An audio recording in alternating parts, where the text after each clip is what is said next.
It's a disaster with Joe Biden and his Russia and Iran policy, and now it's coming back to hurt America. Plus, we also now know that Democrats are crying over committee seats that they no longer have. And finally, there's an interesting poll out, the difference on religion between Republicans and Democrats. It is Verdict with Senator Ted Cruz.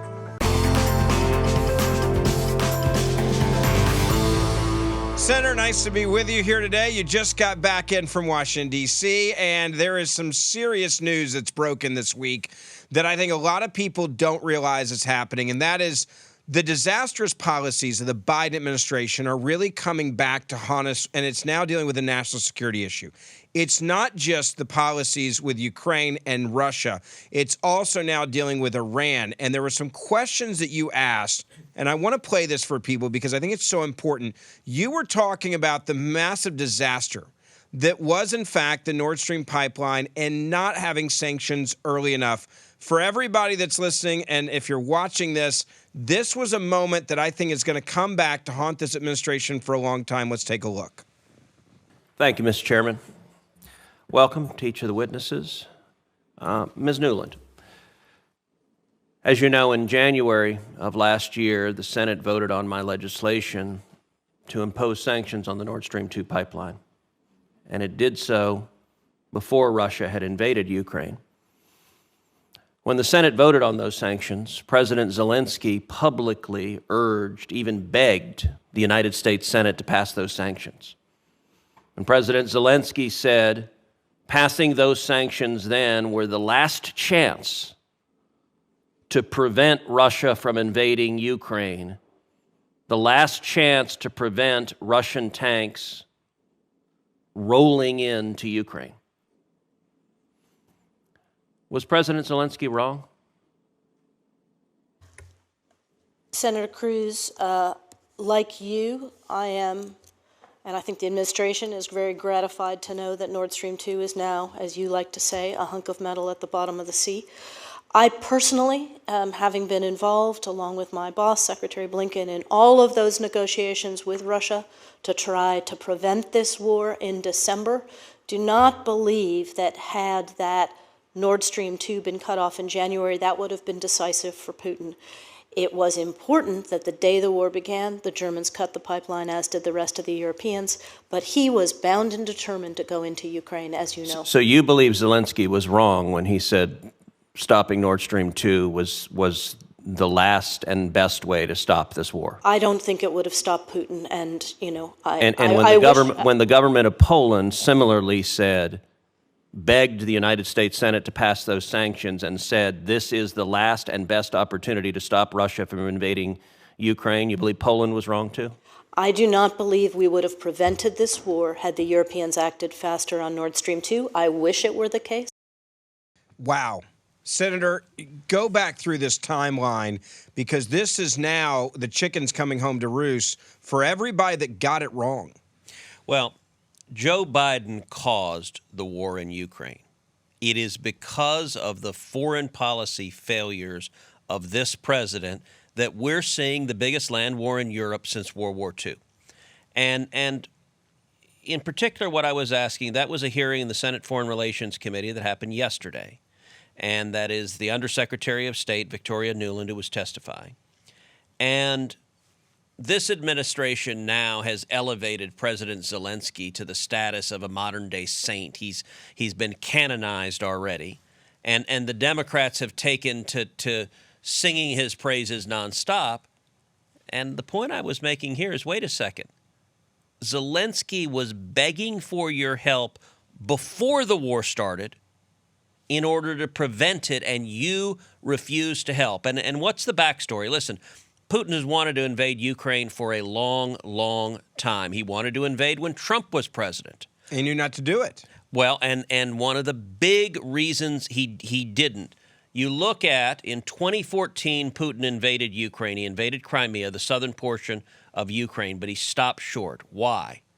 Because going into all of Ukraine risks the natural gas pipelines that run right through Ukraine, and Russia gets a huge portion of its revenue from selling natural gas and oil, and it needs to be able to get that natural gas to Europe through Ukraine. The next year in 2015, Putin began what's called Nord Stream 2. It's an undersea pipeline that goes from Russia to Germany. The entire purpose of it is to circumvent Ukraine so that he could invade Ukraine and not have to worry about getting gas to market. In 2019, I introduced and passed legislation to sanction the Nord Stream 2 pipeline, to shut it down before it was built. That legislation passed. I got Republicans to support it. I got Democrats to support it. Trump signed it into law. Putin stopped building the Nord Stream 2 pipeline literally the day Donald Trump signed my sanctions legislation. That day, the pipeline stopped. It was dormant. It was dead. As Victoria Nuland noted, as I've said many times, it was a hunk of metal at the bottom of the sea for over a year. In December of 2020, I introduced and passed a second set of sanctions legislation to sanction Nord Stream even further to make sure Putin didn't resume building the pipeline. And you knew this was so important because of the financial side of this for Russia, and you were thinking ahead, like anybody should on an issue like this. It was the way to stop Putin from invading Ukraine. Joe Biden becomes president January 20th, 2021. 4 days later, January 24th, 2021, Putin resumes deep-sea construction of Nord Stream 2. It literally took 4 days to reverse what we had accomplished under Donald Trump. Putin returned to building the pipeline. Why? Because Biden foreshadowed weakness. Then, later in 2021, Biden formally waived sanctions on Nord Stream 2. He basically gave Vladimir Putin a multi-billion-dollar gift and caused the Ukraine war. Well, the question I just asked there, in January of last year, of 2022, I forced a vote on the Senate floor to reimpose those sanctions on Nord Stream 2, the sanctions that had worked. Every Senate Democrat had voted with me, not just once, but twice, in 2019 and 2020, in favor of those sanctions.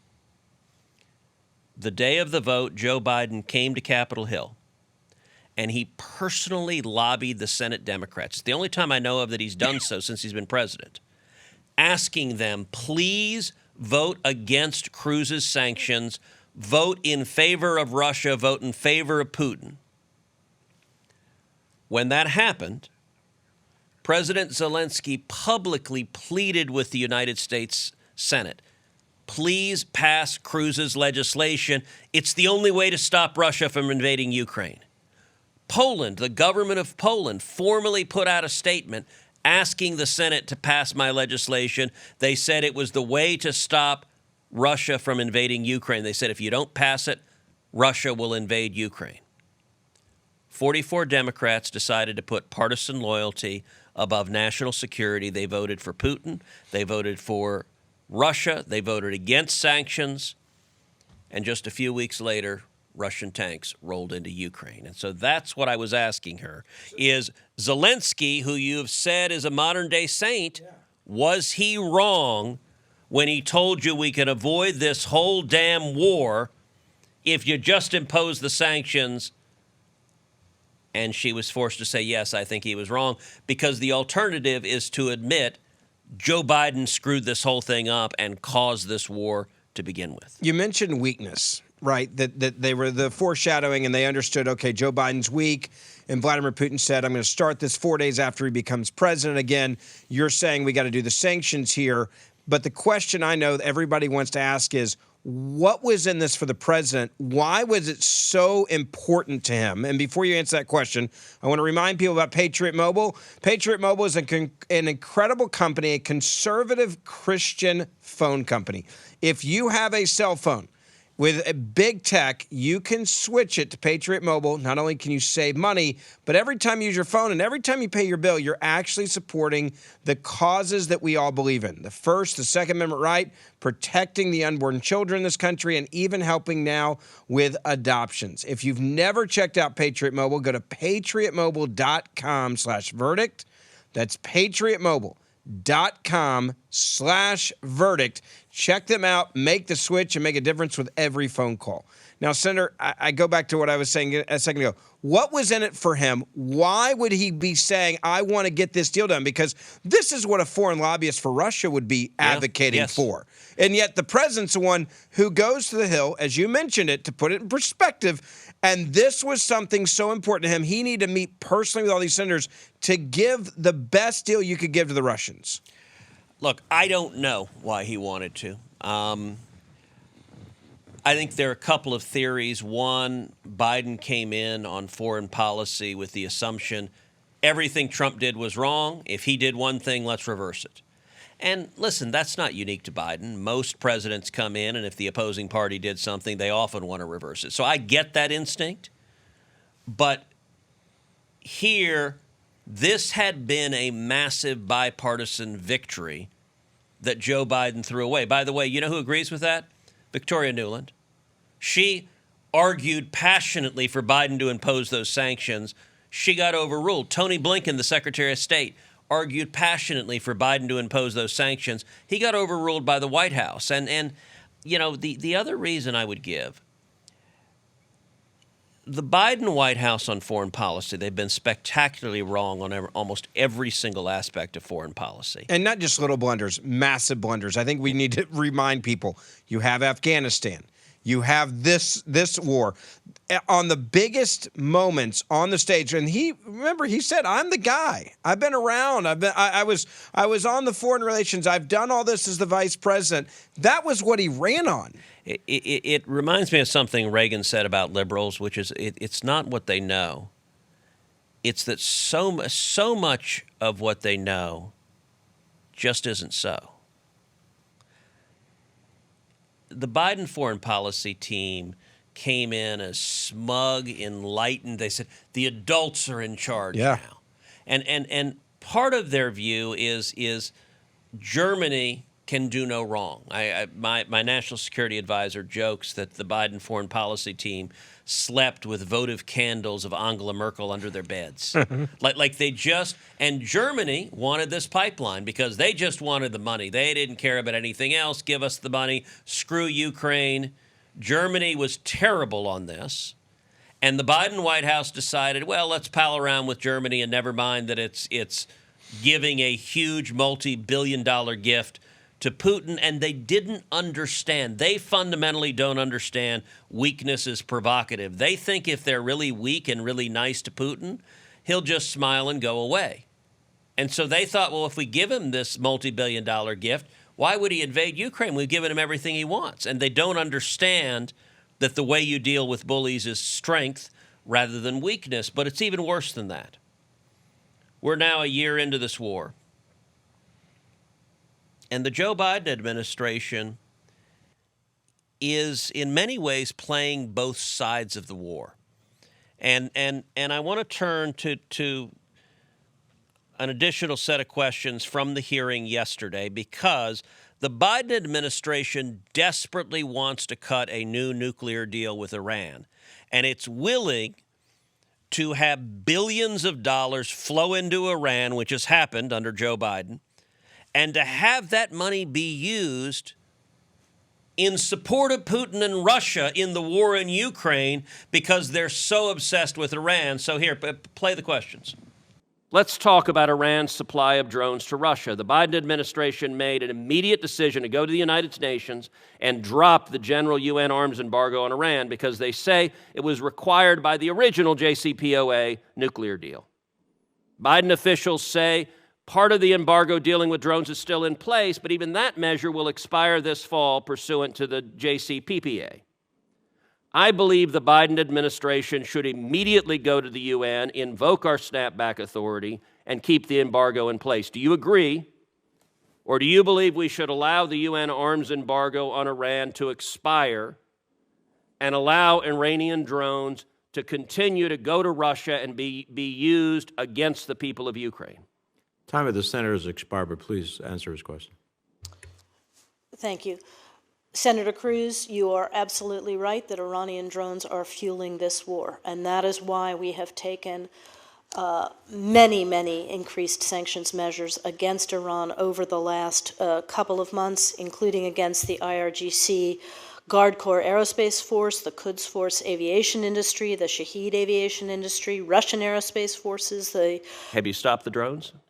We have not stopped the drones, and this is part of the problem. We've not stopped the drones. This is part of the problem.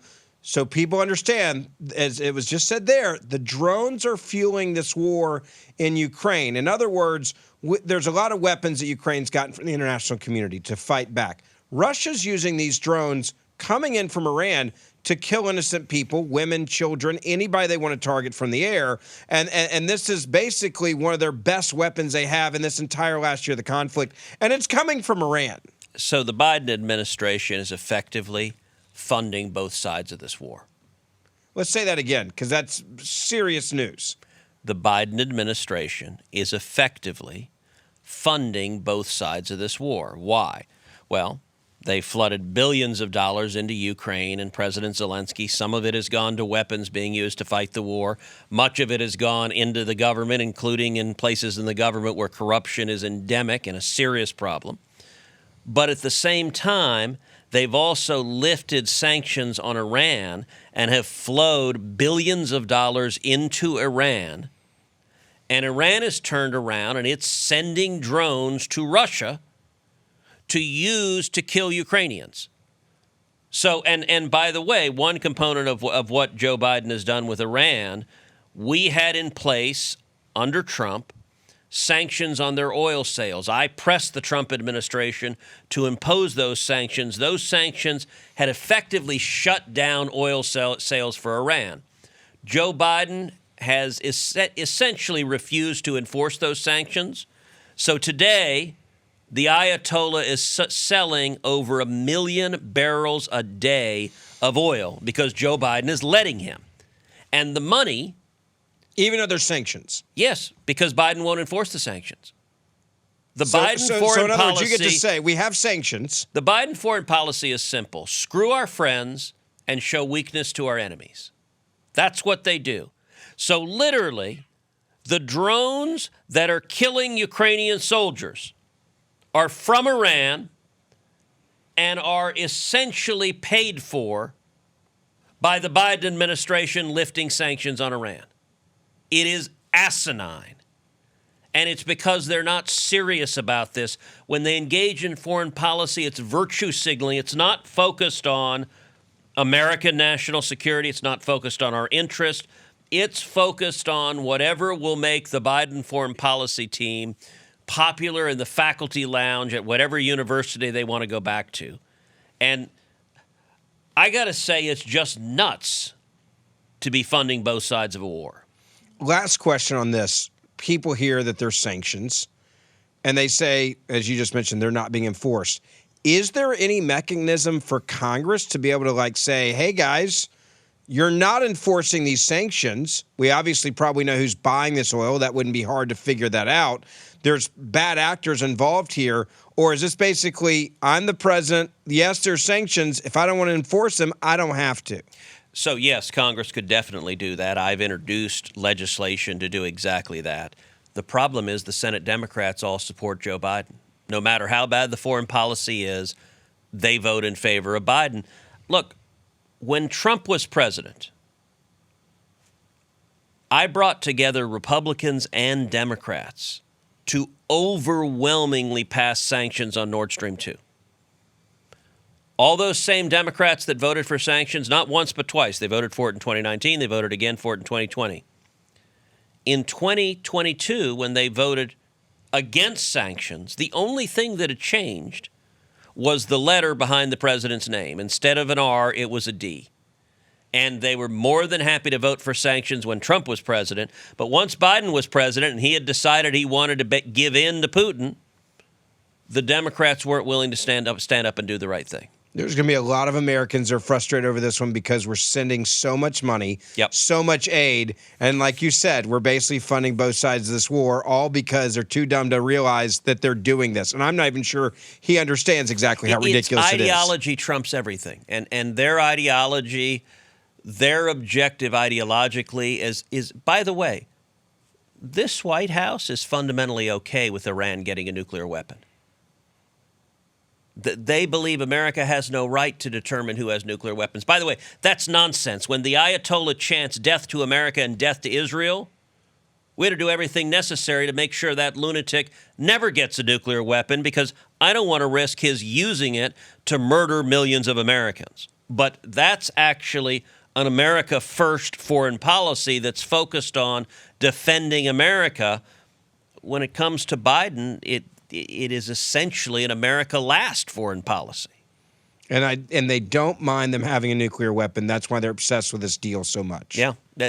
Again, it's a faculty lounge foreign policy. It's whatever is popular with left-wing professors who, believe that if you just put daisies in the barrels of machine guns and make love not war and give peace a chance, that's the solution. And what they do not understand is weakness is provocative. I believe in peace through strength.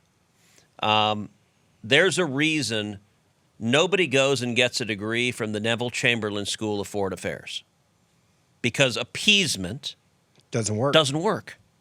These guys fundamentally don't understand that. While you're dealing with this real issue, there's another issue that the media has been freaking out over.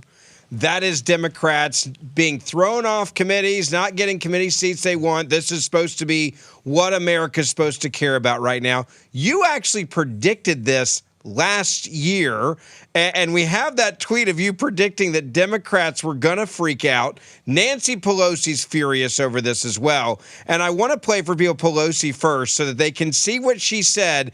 And you actually predicted when you start scrolling Republicans this way on committees, the Republicans are going to give it right back to you if we get back in charge. Here's Pelosi. Didn't you open the door to this? No.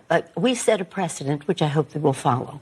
If they have members, as they did, who threatened the security of our members on the committee, were a danger to our members, threatening them, then they would go off the committee. So if they have that accusation about any of our members, let's hear what they have to say. It was clear that their members were a threat to our members. So this is about maintaining safety for our members.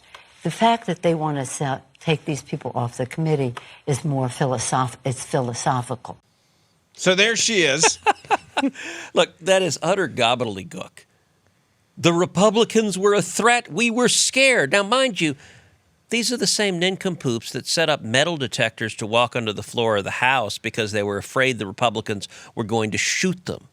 These are the same ninnies that erected fences around the Capitol with razor wire for months after months after months because they wanted to convey to the American people that all Republican voters are wild-eyed terrorists who are going to march on the Capitol and kill us all. What utter crap. Oh, we were afraid. Marjorie Taylor Greene was going to go beat up Adam Schiff. Yeah. Like, give me a break. But all of the caterwauling, all of the tears we're seeing now, I think is hysterical because, as you noted, here's what I tweeted at the time. Let's go back. You predicted this last year. Your tweet is one that made me laugh because if you actually watch the tweet itself, you have the GIF on there of the people jumping in the hole. And so you can see that. But look at the date down there, November 30th, 2021. You say House Democrats, are basically irrationally partisan and excitedly trying to throw Republicans off committees. The chance that the GOP retakes the House in 2022 are over 90%. Prediction, come 2023, Swalwell, Omar, Tlaib, and others are getting ready to have a lot more time on their hands, meaning they're going to be thrown off the committees. So you said it was going to happen. What Pelosi did in 2021 had never happened before, which is for the majority party, the Speaker of the House, to say to the minority party, I don't like your members, we're throwing you off the committees. That had never happened. It was an incredible abuse of power. She did that, and then she did it again with the so-called Select Committee on January 6th, where she said, no, we don't want Jim Jordan. We don't want your members on the committee. And when they did that, I remember looking at it and thinking, the old sociology experiment with little kids where you have 1 and 2 marshmallows and You make clear if they eat one marshmallow, they get it now. But if they can wait, if they can defer gratification, they get 2 marshmallows. Yeah. The Democrats in Congress are all one marshmallow people. They could not delay gratification. They hated the Republicans so much, they're like, throw them off committees. And I'm like, what I said in the tweet, you guys are lemmings. You're literally jumping off a cliff because you know you're going to lose. Yeah. November of 2021, every one of the Democrats believed they were going to lose the House, which they did. You know you're going to lose. If you do this to Republicans, the chances are 100% they're going to do it to you. And I named, Swalwell and Omar and Schiff are the 3 that have lost committees, and it was obvious. Well, and which brings me to Adam Schiff. Now he is a crybaby. He's out there on TikTok, which is even funnier, begging people for money on this app that literally government agencies are saying do not have on your phone. States are saying on state phones don't have it. He goes to Chinese Communist TikTok to say, help me, I'm poor, and help me, I've been kicked off committees. Take a look. Hello, I'm Congressman Adam Schiff with some troubling news. Today, Kevin McCarthy removed me from the House Intelligence Committee, all for doing my job, for holding Trump accountable and standing up to the extreme MAGA Republicans. We knew it would be bad when the Republicans took over, but it's far worse than we expected. But I can promise you this is not the end of my fight for our democracy. This is just the beginning. Please join us and contribute today. Thank you. I don't even know how to assess that, Senator. Oh, look, that God has a sense of humor, and that is irony stacked upon irony. So, he was previously the chairman of the House Intelligence Committee. He demonstrated an incredibly cavalier approach to classified documents, an incredibly dishonest approach to that committee. And so he was removed from it. He was removed from it because Kevin McCarthy laid out that he believed that his lying using classified documents posed a national security threat. It is amazing that the very first thing he does is he goes and gets an account on TikTok that is owned and controlled by the Chinese government, that is an espionage tool for the Chinese government, and he puts out a video on an espionage tool for the Chinese government to say it's terrible that I was thrown off the Intelligence Committee. He does it to raise money for his campaign. And I'll also note he uses the phrase extreme MAGA Republicans, which yes. That's all of us now. Every Democrat does that now. Yeah. Mitt Romney is an extreme MAGA Republican. I mean, it just has become. He might be offended by that. But there's a message discipline to the Democrats. They all use those words. That's the new label, extreme MAGA Republican. It's striking. Schiff showed precisely why. And it's very hard when you're doing a recorded thing to say Schiff's name and not get bleeped by the censors. You have to enunciate carefully. Yes. But I think he illustrated in his TikTok video quite nicely why removing him from the Intelligence Committee was the right thing to do. But you know what? Don't take my word for it. Listen to Kevin McCarthy. Because what happens in the Intel Committee, you don't know. What happens in the Intel Committee, although the secrets are going on in the world, other members of Congress don't know. What did Adam Schiff do as the chairman of the Intel Committee? What Adam Schiff did, use his power as a chairman and lie to the American public. Even the Inspector General said it. When Devin Nunes put out a memo, he said it was false. When we had a laptop, he used it before an election to be politics and say that it was false and said it was the Russians. When he knew different, when he knew the intel, if you talk to John Radcliffe, DNI, he came out ahead of time and says there's no intel to prove that, and he used his position as chairman, knowing he has information the rest of America does not, and lied to the American public. When a whistleblower came forward, he said he did not know the individual, even though his staff had met with him and set it up. So no, he does not have a right to sit on that. But I will not be like Democrats and play politics with these, where they removed Republicans from committees and all committees. So yes, he can serve on a committee, but he will not serve on intel because it goes to the national security of America. It's a pretty bold statement. And you go back to Radcliffe, it was unprecedented for the Director of National Intelligence to come out and basically slap a Democrat who's in charge of this committee down, saying what he just told you is not true and is a lie, and he had to do that at the time. That's how partisan they had turned this into in his leadership, Adam Schiff. And to say he's a threat to national security, is there some politics in that, or do you think that there is some truth to that as well? So one of the things to keep in mind about how Congress works. So every member of Congress has access to classified information in one form or another, depending on what committees you are. All of us review classified information regularly.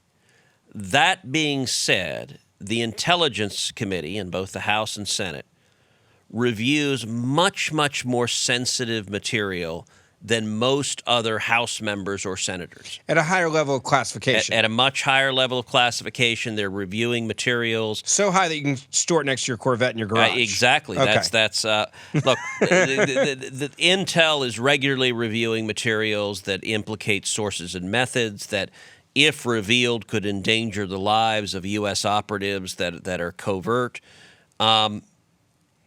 Schiff, as chairman of that committee, he had access to the most sensitive secrets we have that most members of Congress don't get. And it is stunning how he behaved with them, because he took that classified information he had and he abused that position of trust, because he went in front of the American people and repeatedly lied about it over and over again. Hunter Biden's laptop, he said, it's not true. It's Russian disinformation. That was a lie. And he knew it was. And he knew it was. Nobody pushed the Russia hoax more than Adam Schiff, and he knew the intelligence didn't back it up. Not only that, we now know through the Twitter files that Schiff was actively urging Twitter to pull down anyone who disagreed with the disinformation he was pushing. He was urging Twitter to call anyone challenging the Devin Nunes memo to call them a Russian bot. Twitter was telling him, well, wait, they're not Russian bots. That's not, in fact, accurate. But Schiff didn't care. He used that position, that access to classified information, and he abused it. And it's hard to refute somebody because so few see this information. I think he understood that, right? For people to understand the game he was playing, it was like, who can refute me because there's so few that get to see this stuff? Look, the only thing worse Schiff could have done with his access to important secrets, about the only thing worse you could imagine him doing, is banging a Chinese spy. That would be Eric Swalwell that likes to do that. Well, but Schiff had a pretty powerful defense of Eric Swalwell. That's true. He did. He came out. This was amazing. Take a look. I do want to mention, with respect to Mr. Swalwell also, that as he indicated, I sat in on that briefing. And when Kevin McCarthy misrepresents it and does that disservice to the American people, it's shameful. Mr. Swalwell has served honorably on our committee. He's never been accused of any kind of wrongdoing. This is a patently unfair smear by Mr. McCarthy, but that's what he traffics in, and that's what we're seeing. Never been accused of any wrongdoing except for sleeping with an actual Chinese spy. And we're not talking theoretical. Her name was Fang Fang. And my understanding, though I have not actually seen the classified briefing on this, but my understanding from the press coverage is she was an actual spy working for the Chinese Communist government, assigned to spy on Eric Swalwell. And mind you, what are the Democrats saying? Oh, he should be on the Intel Committee. He was on the Intelligence Committee. He should have access to the most secure secrets, even though, and listen, we've talked about on this podcast how structurally the Democrat Party today is pro-China. Their major constituencies, their major stakeholders, big business, big tech, big entertainment, big universities, using TikTok, that they are all in bed with China. And we've said the Democrat Party today is in bed with China. Eric Swalwell just took that a little too literally. There's been a lot about classified documents, and just so people understand the abuse here and how much he was abusing his position of power, and I'm referring to Adam Schiff here, obviously, and what he was doing. if you go in and you get to see stuff because you're on the Intel Committee in the House, the Senate side, are you allowed to walk out legally and talk to your colleagues who do not directly have access to that information? How does top secret information work? Because what he was doing was basically looking at it, making up things that didn't exist, and then telling the entire country about it. He'd go on national television and he would say things that were 180 degrees opposite what he knew to be the case. And so he wasn't abusing it in the sense of what Joe Biden was doing, which is leaving classified documents next to his Corvette. That's a different kind of violation. But what he was doing was abusing his power. Because he had access to that information, he had a level of credibility that when he went on a Sunday show and he said, here's what the intelligence tells us, people are like, oh, okay, well, he's in a position to know. And his willingness to just flat out lie, it reminds me of the old backhanded compliment of Bill Clinton. He's an unusually good liar. Yeah. Well, and by the way, it speaks volumes now that in the wake of being thrown off the Intelligence Committee, what is Adam Schiff doing? Running for Senate in the state of California. Get a promotion, right? He wants to come to the other side. He's running for Dianne Feinstein's seat.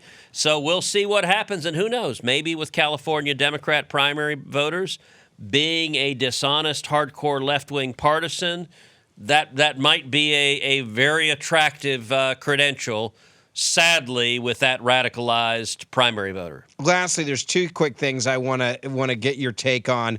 One of them was pretty shocking. It deals with religion. There was this new poll put out, and it's very different to see how Republicans, conservatives look at faith and how Democrats look at faith. And I want to throw this up there for people so they can see this, because Democrats literally have, and this is, again, coming from David Bernstein after looking at this poll, Democrats literally have a more favorable view of Wicca and witches than of Orthodox Judaism and Jews. You look at Republicans, the top line there. Do you have a favorable or unfavorable opinion of the following groups? Christianity, Democrats plus 29, Republicans totally different plus 54. Now, this to me is shocking. Catholicism, 6% plus for Democrats, 29 for Republicans. These are numbers that terrify me about the state of this country and where we're heading when it comes to lack of faith. Yeah, look, the Democrat Party today is a party where hostility to faith is normalized. And so this was a national poll done on YouGov, and it was just asked, do you have a favorable or unfavorable view of the following faiths? And so... Not controversial, by the way. That's a pretty simple question. So when you ask Democrats, do they have a favorable or unfavorable view of Protestantism? Plus 12. When you ask Catholicism, plus 6, which means almost as many Democrats have a negative view of Catholicism as have a positive view.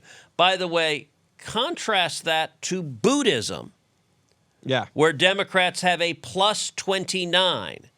So Democrats are much, much more hostile to Catholics than they are to Buddhism. Or agnostics. Let's take a look at agnostics. Plus 24. They love them some agnostics. Yet you look at Amish, for example. Look at the difference between Republicans and Democrats there. -1 for Democrats, plus 24 for Republicans. Atheists, Democrats, plus 13. But then it's interesting, Southern Baptists. You and I are both Southern Baptists. -17. Democrats hate them some Southern Baptists. And it really is striking. So if you look at Orthodox Judaism, Democrats have a -3 view of Orthodox Judaism, which means more Democrats have a negative view of Orthodox Jews than positive view. What is their view of Wicca? Wicca, by the way, is witchcraft. Yes. And that would be +2. So it is true. They literally have a more favorable view of witchcraft than Orthodox Judaism. And by the way, Democrats also for Mormons have a -27. So they hate Mormons, they hate Southern Baptists, but they love Buddhists, they love atheists, they love agnostics, and they even love witches more than Orthodox Jews. This is frightening. This is frightening. It explains some of the divide in our country because the numbers are very, very different. Party affiliation is a good predictor for what you think about faith. But I got to say, I sincerely wish both parties respected people of faith and were willing to defend your right to live according to your faith and your conscience, and the hostility Democrats have towards faith. This is some of why. It's traditional values. It's traditional families. It's traditional what makes, I think, America great. That's what the Democratic Party is saying. We are openly and adamantly against it, and that should be something I think people should be looking at in elections moving forward. There's one other video I have to show everybody because it's just too good not to.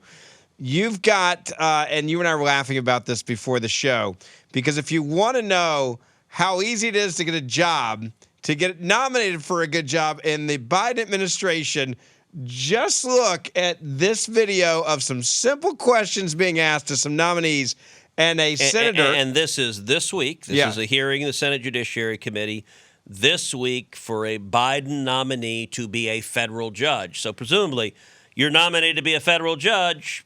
You should ought to know something. something. Yeah, well, kind of a big deal. Let's see how it went. Thank you, Mr. Chairman, and congratulations to all of you.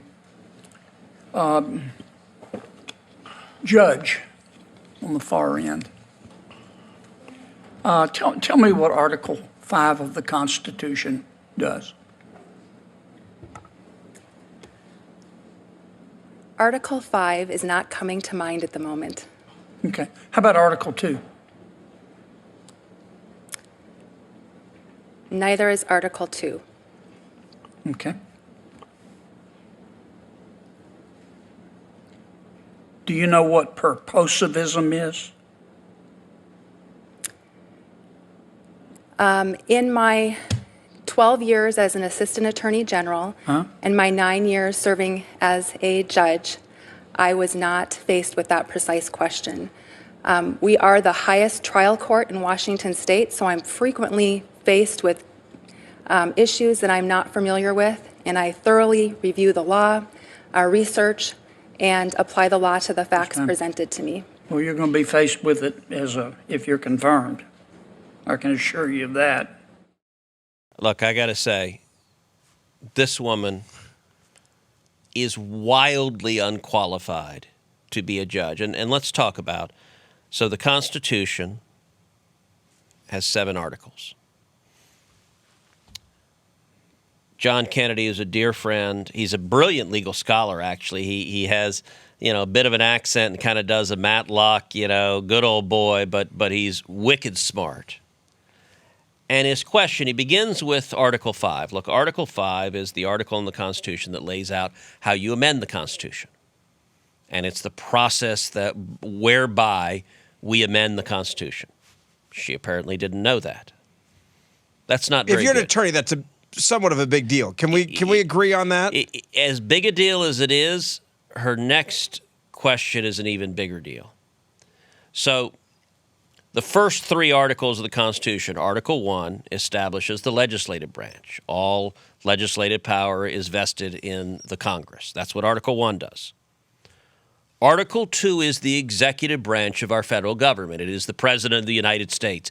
It is all of the executive branch. And Article 3, by the way, is the judiciary. She has been nominated to be what's called an Article 3 judge. That's a very particular kind of judge. That's a federal judge with life tenure. She's been nominated to be an Article 3 judge, although I'm quite certain she has no idea what that means. And it shows this administration's nominees.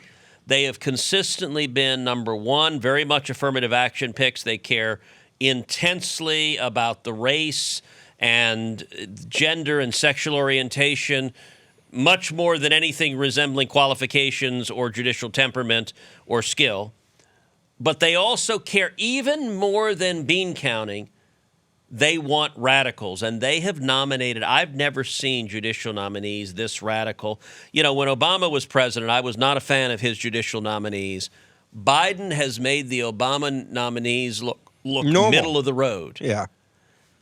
For her not to know what Article 2 of the Constitution is, I don't even, the idea this that isn't an a-hole question. This is not an I got you question. This isn't like saying to somebody, name the random leader of a certain country here just to make you look bad or embarrass you. No, asking someone what Article 2 of the Constitution is, if you're a lawyer, you should know that, especially if you want to be a federal judge. This is not, look, there are questions you could ask that are subtle gotcha questions. Yeah. What's Article 2 of the Constitution ain't one of them.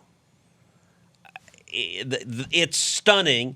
And by the way, my prediction is every Democrat will vote to confirm her. Because in 2 years, do you know how many Democrats have voted against a Biden judicial nominee? I'm guessing 1 or 0. 0.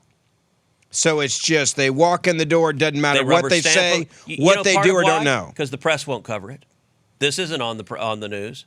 By the way, John Kennedy did this to a Trump nominee where he asked a question about trial practice, and the Trump nominee didn't know the answer, and it was... Boom. Okay, number one, watching it was like watching a train wreck in slow motion. Trump White House withdrew the nomination. That's actually, if we had a functioning executive, if the Article 2 branch was actually working, yeah, they would like, know. Okay, I'm sorry, she can't be a judge. But they don't care. My prediction is every Democrat will stick with her. Oh, she doesn't need to know a damn thing about the Constitution. Her job is to let criminals go. She can do that without knowing anything about the Constitution. Must be nice. Easiest way to get a job, that's for sure. Senator, always a pleasure to spend some time with you. We'll see all of you guys back here. As you know, if you're watching this, we do 2 other podcasts that are audio only. Make sure you subscribe, hit that download button. It's free, and you'll get all of the shows, audio version 3 times a week. We publish Monday, Wednesday, Friday. We do 1 show a week, which is video. Many of you that are watching this right now, you want to make sure you get those audio versions. So hit that subscribe or auto download button wherever you get your podcasts. And the Senator and I will see you back here in a couple days.